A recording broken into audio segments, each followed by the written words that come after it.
नमस्कार, स्वागत है आप सभी का आपके लिए यूपी उत्तराखंड की आज दिन भर की खबरों का दस्तावेज लेकर हाजिर हूं मैं अनु सिंह। आज हम आपको दिखाएंगे हर बड़ी खबर। आज 10 का दस्तावेज में बात करेंगे हर बड़ी खबर।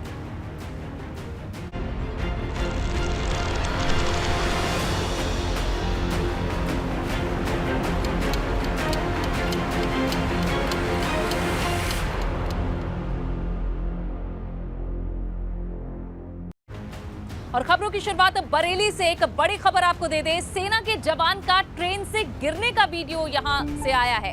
ट्रेन पर चढ़ते वक्त फिसला था सेना के जवान का पैर। ये तस्वीर भी देखिए। ट्रेन की चपेट में आने से गंभीर रूप से घायल हुआ था सेना का जवान।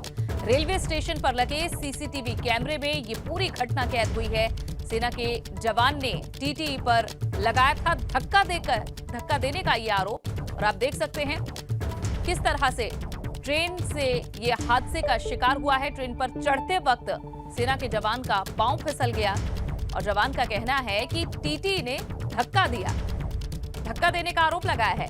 वहां लगे सीसीटीवी कैमरे में ये घटना पूरी कैद हो गई है। गंभीर रूप से घायल हुआ है सेना का जवान। अनूप हमारे संवाददाता ज्यादा जानकारी देंगे। अनूप, पहले तो ये बताएं कि स्थिति कैसी है जवान की और क्या ये आरोप सही है कि टीटी ने धक्का दिया था? देखिए अनु, अभी भी जो फौजी है उनकी हालत काफी गंभीर बनी हुई है। उनका एक पैर कट गया था और दूसरा पैर पूरी तरीके से कुचल गया है। तो कल ऑपरेशन हुआ था और बताया जाता है कि आज भी ऑपरेशन हुआ है और अभी भी उनको होश नहीं आया है। उनके परिवार के लोग मिलिट्री हॉस्पिटल पहुंच गए हैं। मिलिट्री हॉस्पिटल में ही इलाज चल रहा है। तो वहीं कल जब ये घटना हुई थी तो इस समय ये आरोप लगा था कि जो ट्रेन में टीटीई है उन्होंने सेना के जवान को धक्का दे दिया और जिस वजह से चलती ट्रेन में से गिर गए थे, ट्रेन की चपेट में आ गए थे, जिस वजह से ये हादसा हुआ था। इसके बाद सेना के जवानों ने जमकर हंगामा भी किया था, जिसकी खबर एबीपी गंगा ने प्रमुखता से दिखाई थी कि वहां पर जमकर हंगामा भी हुआ था और अन्य जो टीटी वहां पर मौजूद थे उनके संग मारपीट भी हुई थी। मौके पे जीआरपी, आरपीएफ और सिविल पुलिस भी पहुंची थी। लेकिन अब जो सीसीटीवी कैमरा वहां पर लगा हुआ था वो तस्वीर जब सामने आई है तो कहीं ना कहीं अब जो आरोप लग रहे थे टीटी पे वो गलत साबित हो रहे हैं, क्योंकि साफ साफ उसमें दिख रहा है कि ये चलती ट्रेन पर ये जो सेना का जवान है ये चढ़ रहा है और उसी दौरान चपेट में आ जाता है ट्रेन की और वो गिर जाता है, जिस वजह से ये हादसे का शिकार हो जाता है। साफ दिख रहा है कि चढ़ते वक्त पांव फिसलने से शायद ये हादसा हुआ है, लेकिन उनका आरोप है कि टीटी ने धक्का दिया है। और जैसा हमने बताया भी, तस्वीरें भी दिखाई कि खूब बवाल हुआ था। सेना के जवान हंगामा करने लगे थे और टीटी से वहां जो इकट्ठे हो गए थे लोग, उनसे भी नोकझोंक हुई थी। लेकिन अनूप, आप बताएं कि अब इस मामले में कोई जांच हुई है क्या? उसकी कोई रिपोर्ट या फिर कुछ अभी तक संज्ञान लिया गया है इस पूरे मामले पर? देखिए, इस मामले में उच्च स्तरीय जांच की गई थी और रेलवे की तरफ से एक कमेटी का गठन किया गया था। जो रेलवे के डीआरएम है उनकी तरफ से इसका कमेटी का गठन किया गया था और वो कमेटी आई, उसने पूरी जांच पड़ताल की, छानबीन की, जीआरपी और आरपीएफ के जवानों से बातचीत की। उस समय जो वहाँ लोग मौजूद थे, जो वहाँ पर स्टेशन पर जो लोग सामान बेचते हैं, उन लोगों से बातचीत की गई थी। इसके अलावा सीसीटीवी कैमरे खंगाले गए और तब जाकर ये इस नतीजे पर रेलवे के अफसर पहुंचे हैं कि उनका कहना है कि टीटी ने उनको धक्का नहीं दिया था, वो खुद एक हादसे का शिकार हुए हैं और हादसे उनका पैर फिसलने की वजह से जो फौजी है वो गिर गए थे। ये दुखद घटना है। रेलवे ने माना है कि ये दुखद घटना है। बिल्कुल, शुक्रिया इस पूरी जानकारी के लिए। तो ये तस्वीर अब सामने आने के बाद जो स्थिति है वो साफ हो चुकी है कि टीटी ने धक्का नहीं दिया बल्कि पांव फिसला था। बढ़ेंगे एक और बड़ी खबर की तरफ। कन्नौज से खबर, जहां अवैध खनन के मामले में फरार आरोपी गिरफ्तार हुआ है। गिरफ्तारी से आक्रोशित भाजपा कार्यकर्ताओं ने हंगामा कर दिया। एहतियात के तौर पर पीएसी बुलाई गई। बड़ी संख्या में कोतवाली में भाजपा कार्यकर्ता मौजूद। ये तस्वीरें आपको दिखा रहे हैं कन्नौज की, जहां अवैध खनन के मामले में फरार आरोपी की गिरफ्तारी हुई, जिसके बाद भाजपा कार्यकर्ताओं का हंगामा देखने को मिला है। और नित्य मिश्रा हमारे संवाददाता जुड़े हैं। नित्य, बताएं कि अभी क्या ये हंगामा जारी है? जिस तरह से तस्वीरें हम देख रहे हैं कोतवाली में, ये भाजपा के कार्यकर्ता क्या अभी भी मौजूद हैं? जी बिल्कुल, कहीं ना कहीं जो बड़ी संख्या थी वो अब कम हो गई है, क्योंकि जब जैसे पीएससी वहां पहुंची है और कई थानों की फोर्स वहां डिप्लॉय करी गई है, उसके बाद थोड़ी सी दहशत पैदा हुई इन भाजपा कार्यकर्ताओं में। तो जो बड़ी संख्या में वहां पर पहले मौजूद थे और संख्या थोड़ी सी कम हो गई है, लेकिन अभी भी वहां पर कहीं ना कहीं जो गतिरोध है उनका बना हुआ है जी। और वो लेकिन ये अवैध खनन के मामले में जो आरोपी गिरफ्तार हुआ, उसका समर्थन भाजपा कार्यकर्ता क्यों कर रहे हैं? देखिए, आपको बता दें कि यहाँ पर बड़े स्तर पर सदर कोतवाली इलाके में अवैध खनन होता रहता है यहाँ पर।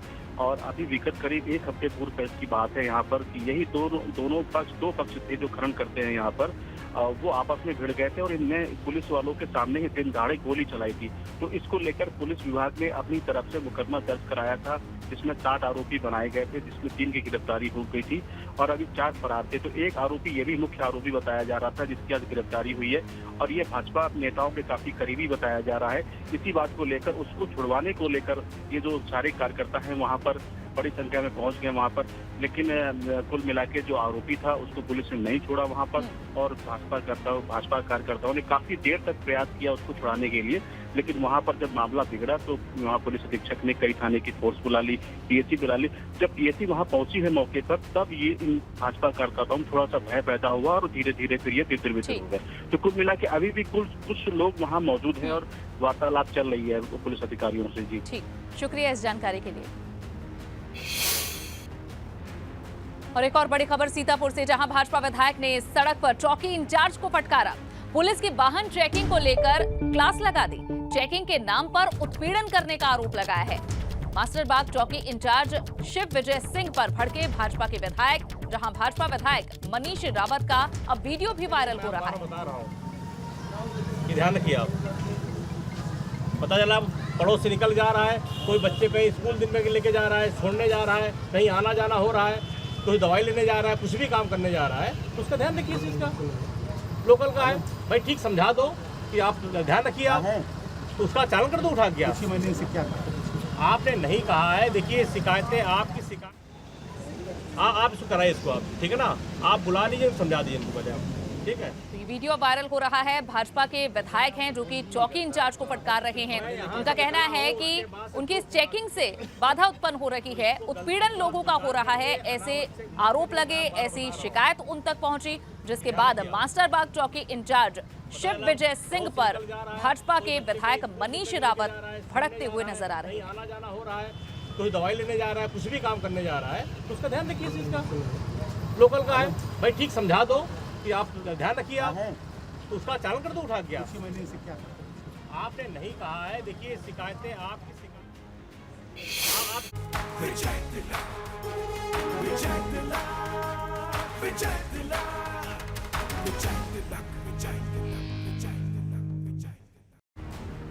मैनपुरी में जीत पक्की करने के लिए शिवपाल यादव को मनाने के बाद अखिलेश यादव अब पूरी तरह से प्रचार में जुट गए हैं। आज करहल में अखिलेश यादव ने कार्यकर्ताओं के साथ एक बैठक की और डिंपल यादव को जीत दिलाने के लिए डोर टू डोर प्रचार का मंत्र दिया। अखिलेश यादव मैनपुरी में अपने विधानसभा क्षेत्र करहल पहुंचे, जहां उन्होंने सपा नेताओं और कार्यकर्ताओं के साथ बैठक की, जिसमें उन्होंने कार्यकर्ताओं से डोर टू डोर जाकर पार्टी के लिए प्रचार करने के निर्देश दिए। कार्यकर्ताओं के साथ बैठक के दौरान अखिलेश यादव ने कहा कि चाचा शिवपाल यादव से मुलाकात के बाद पूरा परिवार साथ आ गया है। ऐसे में अब देखना है कि करहल और जसवंत नगर विधानसभा में कहां सबसे ज्यादा वोट डाले जाएंगे। माननीय अखिलेश यादव जिंदाबाद। चाचा उनसे भी मैं मिल लिया। असली बात यही है कि अब मुकाबला होना है करहल और जसवंत नगर विधानसभा में कौन ज्यादा वोट डालेगा। शिवपाल यादव 1996 से लगातार विधायक चुने जा रहे हैं और जसवंत नगर से छठी बार जीत दर्ज की है। ऐसे में शिवपाल यादव से टकराव की सूरत में अखिलेश को जसवंत नगर विधानसभा क्षेत्र में भारी नुकसान उठाना पड़ सकता था। इसीलिए चाचा शिवपाल को साथ लाने के लिए गुरुवार को अखिलेश यादव पत्नी डिंपल यादव के साथ खुद शिवपाल के घर पहुंचे थे। इसके बाद शिवपाल यादव ने भी अपने समर्थकों से मैनपुरी लोकसभा सीट पर डिंपल यादव का प्रचार करने और उनकी जीत सुनिश्चित करने की अपील की है। उधर इटावा में निजी कार्यक्रम में प्रदेश के पर्यटन मंत्री जयवीर सिंह भदौरिया ने अखिलेश यादव और शिवपाल यादव पर निशाना साधा। जयवीर सिंह ने कहा कि कल तक जो चाचा को भाव नहीं देते थे, आज खुद को हारता देख चाचा की शरण में दंडवत हुए हैं। इससे साफ पता चल रहा है कि उन्हें अपनी हार दिखाई दे रही है। इतना ही नहीं, जयवीर सिंह ने कहा कि बहू डिंपल को आशीर्वाद देना चाचा शिवपाल का आत्मघाती कदम साबित होगा। ये भी क्लियर रहेगा, मैनपुरी पे भारतीय जनता पार्टी जीतेगी, कमल खिलेगा। और निश्चित रूप से हम लोग बहुत अच्छी स्थिति में, उसका पहला प्रमाण ये है जो आप स्वयं देख रहे हैं कि जो चाचा को कल तक कोई भाव नहीं देते थे, अब अपने को हारता हुआ देखने के कारण ही चाचा की सड़ में आकर के वहाँ अपना दंडवत हुए हैं। इसे साफ झलक रहा है हार दिखाई पड़ रही है उन्हें। वहीं इटावा की जसवंत नगर विधानसभा में भाजपा कार्यालय पर पहुंचे मंत्री गिरीश यादव और भाजपा नेता हरिओम यादव ने समाजवादी पार्टी और अखिलेश यादव पर जमकर निशाना साधा। अखिलेश और शिवपाल यादव के बीच समझौते को पारिवारिक गठबंधन बताया। साथ ही कहा कि समाजवादी पार्टी अब समाप्तवादी पार्टी बन चुकी है और मैनपुरी उपचुनाव में सपा की करारी हार होगी। यहां भाजपा कमल खिलाने का काम करेगी। कोई चुनौती नहीं है और किसी की परंपरागत सीट नहीं है। पूरे देश में भारतीय जनता पार्टी का परचम लहरा रहा है और यहाँ भी भारतीय जनता पार्टी का परचम लहराएगा। आप देखेंगे जब यहाँ मतदान होगा और मतगणना होगी तो यहाँ कमल ही दिखाई पड़ेगा। सपा नेता आजम खां का गढ़ कहे जाने वाले रामपुर में अब फिर से उपचुनाव होना है। रामपुर विधानसभा सीट के लिए सपा ने आजम खां के करीबी आसिम रजा को प्रत्याशी बनाया, तो वहीं भाजपा की ओर से आकाश सक्सेना चुनावी मैदान में है। एक और सपा प्रत्याशी आसिम रजा आजम खां के चेहरे पर चुनाव लड़ने की बात कर रहे हैं, तो वहीं भाजपा के प्रत्याशी आकाश सक्सेना भाजपा की नीतियों से रामपुर को एक बार फिर से इंडस्ट्रियल स्टेट के तौर पर विकसित करने का दावा कर रहे हैं। की है, जनता के बीच जाना है। रामपुर का आवाम देख रहे हैं जो कुछ हो रहा है रामपुर में, जिस तरह से जुल्म और ज़्यादती हो रही है। आज़म खां साहब का शहर है, इस सीट से 10 बार विधायक चुने जा चुके हैं। वो 5 दिसंबर को इंशाल्लाह 11वीं बार चुने जाएंगे। वो मुद्दे तो आज़म भाई के हमेशा यही रहे हैं कि रामपुर का विकास हो, रामपुर को तरक्की की दौड़ में शामिल किया जाए, यहाँ अमन चैन शांति बनी रहे, रामपुर के लोगों के सम्मान की सुरक्षा हो, हिंदू मुसलमान हर तबके हर मज़हब के हर ज़ात के हर बिरादरी के लोग मिलजुल कर रहें। आज़म खां साहब ने कभी समाज में कोई तफरीक नहीं की। जैसे कि नामांकन के बाद अब जो आगे की सारी चीज़ें हैं निकल चुके हैं और अभी घर घर संपर्क कर रहे हैं। और इस बार जैसे मैंने आपसे पहले भी कहा था कि रामपुर इस बार इतिहास रचेगा। हमारा प्रमुख मुद्दा रोज़गार का है, हमारा प्रमुख मुद्दा कारोबार का है, रामपुर में बेरोज़गारी का है, क्योंकि जिन लोगों ने रामपुर से रोज़गारों को हटाकर युवाओं के हाथों से कलम को छीनकर उनके हाथों में रिक्शाएं थमाने का जो काम किया है, हम चाहते हैं कि फिर से यहाँ के युवाओं के हाथों में काम हो और सिर्फ काम हो। और अब खतौली से एक बड़ी खबर आपको दे देते हैं। खतौली में आरएलडी के बड़े नेताओं ने डेरा डाल लिया है। आरएलडी के 8 विधायक और बड़े नेता खतौली में मौजूद हैं। आरएलडी अध्यक्ष जयंत चौधरी की 21 नुक्कड़ सभाएं होनी हैं। 20 नवंबर को 11 और 21 नवंबर को 10 नुक्कड़ सभाएं हैं। गांव-गांव में आरएलडी विधायक नेता कर रहे हैं जनसभाएं। बड़ी खबर, खतौली में आरएलडी पूरे दमखम से चुनाव लड़ने की तैयारी में है, जहां 8 विधायक आरएलडी के और बड़े नेता खतौली में डेरा डाले हुए हैं। आरएलडी अध्यक्ष जयंत चौधरी खुद नुक्कड़ सभाओं में व्यस्त रहेंगे। 20 नवंबर को 11 और 21 नवंबर को 10 नुक्कड़ सभाएं होंगी।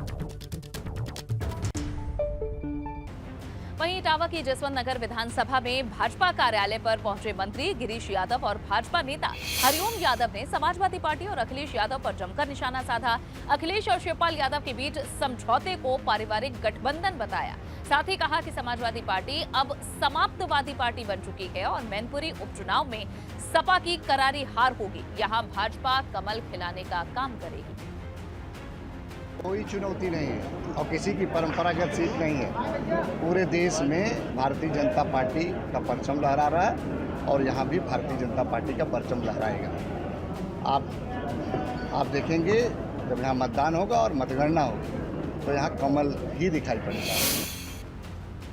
सपा नेता आजम खां का गढ़ कहे जाने वाले रामपुर में अब फिर से उपचुनाव होना है। रामपुर विधानसभा सीट के लिए सपा ने आजम खां के करीबी आसिम रजा को प्रत्याशी बनाया, तो वहीं भाजपा की ओर से आकाश सक्सेना चुनावी मैदान में है। एक और सपा प्रत्याशी आसिम रजा आजम खां के चेहरे पर चुनाव लड़ने की बात कर रहे हैं, तो वहीं भाजपा के प्रत्याशी आकाश सक्सेना भाजपा की नीतियों से रामपुर को एक बार फिर से इंडस्ट्रियल स्टेट के तौर पर विकसित करने का दावा कर रहे हैं।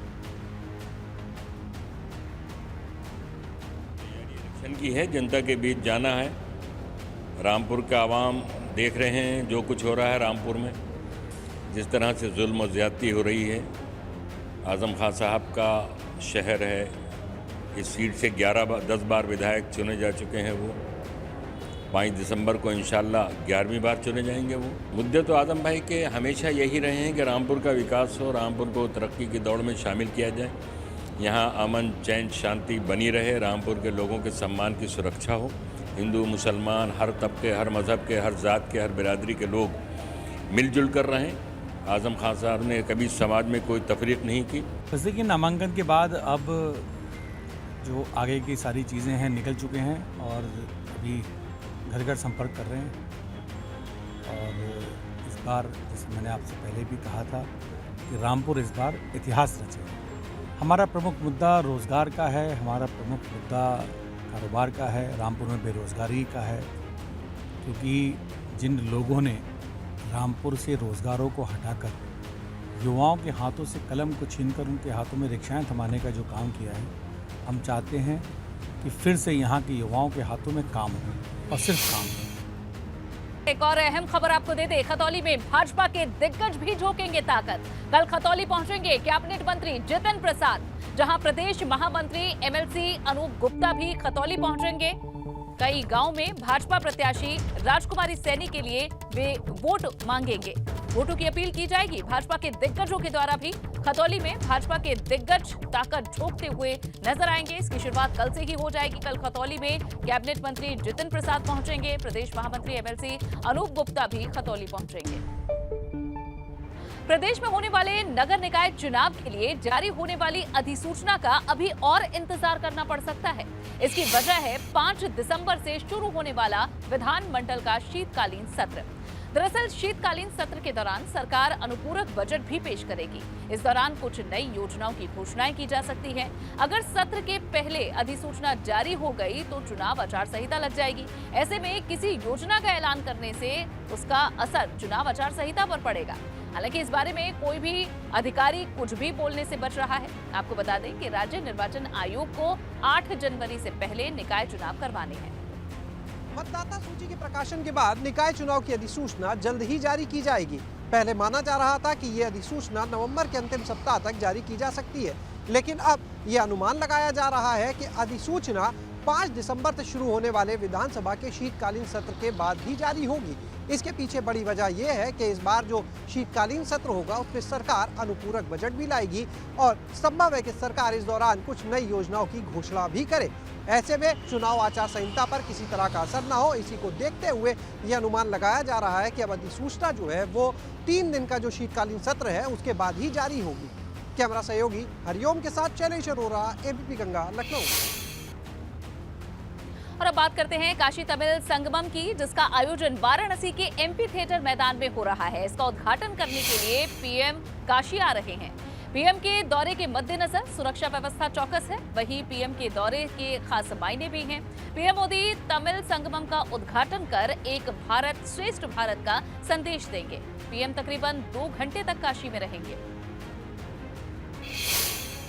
उनके लिए सबसे बड़ा स्थान काशी है और ये इतिहास के पहले व्यक्ति, पहले प्रधानमंत्री हैं श्रीमान नरेंद्र मोदी, जिन्होंने काशी और तमिल को दोनों को जो संगम है, संगम के माध्यम से एक सांस्कृतिक आदान प्रदान और सांस्कृतिक मिलन का एक केंद्र काशी हिंदू विश्वविद्यालय में बनाया है।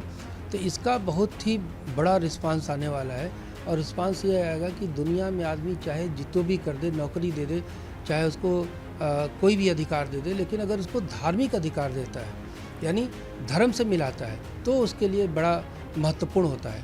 काशी तमिल संगमम कार्यक्रम आयोजित हो रहा है और इसी मैदान में आप देखिए ये जो स्टॉल लगाए गए हैं, ये तमिल से जुड़े हुए लोग इस स्टॉल को लगा रहे हैं और तमिल की जो कला है वो यहाँ पर प्रदर्शित की जा रही है। तो जो लोग यहाँ पर हैं उनसे बातचीत भी करते हैं।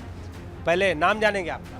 विजया। कहाँ से आई हैं आप? तमिलनाडु से। तमिलनाडु से। मन में क्या है? ये तो प्रोग्राम अच्छा, बहुत हमको मार्केटिंग सबके लिए बहुत खुशी होता है। सर ये बहुत अच्छा कार्यक्रम है, हमारा क्राफ्ट को डेवलप होने के लिए और तमिलनाडु वालों को वो इम्पोर्टेंस दे के मोदी जी ने हमको सबको सहाय कर रहे हैं, इसलिए बहुत संतोष हो रहा है। बहुत हस्तकला से जुड़े हुए लोग भी उत्साहित हैं और एक बार जो ये स्टॉल लगे हैं उनकी जो तस्वीर है वो हम जल्दी जल्दी आपको दिखा देते हैं कि जो ये स्टॉल लगे हैं उनमें ये देखिए, यहाँ पर आप देखिए, यहाँ पर ये जो कला है इसको लकड़ी की ये कला है। तो आप देखिए यहाँ पर जो स्टॉल लगे हैं वो न सिर्फ आने वाले दिनों में एक व्यावसायिक तौर पर विकास का संदेश देंगे, बल्कि काशी और तमिल से जुड़ी हुई जो हस्तकला है उसको भी कहीं ना कहीं प्रमोट करते हुए नजर आएंगे। कैमरामैन विशेष के साथ नीतीश कुमार पांडे, एबीपी गंगा, वाराणसी।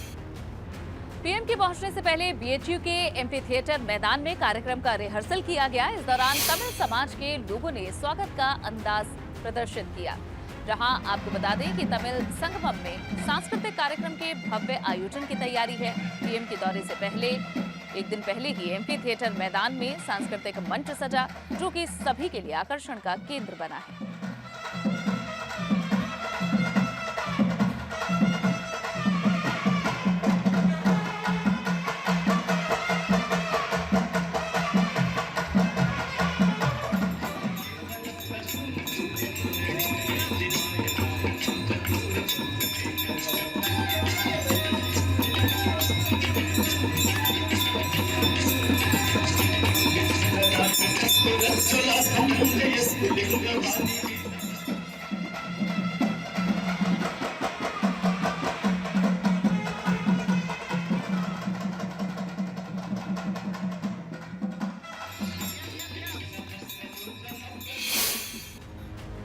चलिए इन्हीं तस्वीरों के साथ इस बुलेटिन में फिलहाल के लिए बस इतना ही।